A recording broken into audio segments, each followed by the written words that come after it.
నమస్తే welcome to HM TV to the point నా పేరు శారద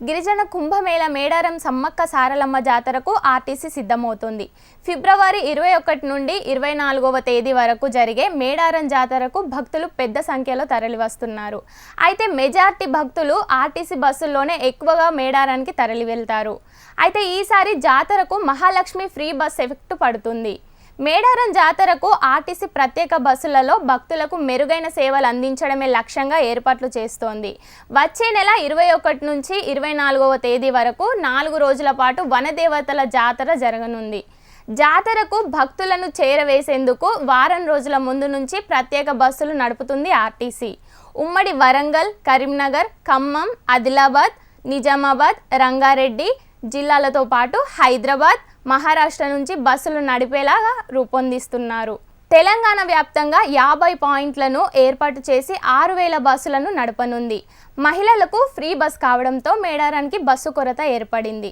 జాతరకు వరంగల్ రీజియన్తో పాటు ఇతర డిపోల బస్సులను కూడా తీసుకువచ్చి స్పెషల్ సర్వీసులను నడిపేది ఈసారి ఆయా డిపోల బస్సులను జాతర కోసం ఇవ్వడానికి వెనుకాడుతున్నారు 2022లో జాతరకు 4000 బస్సుల ద్వారా సుమారు 30 లక్షల భక్తులను చేరవేశామని ఆర్టీసీ వాళ్ళు అన్నారు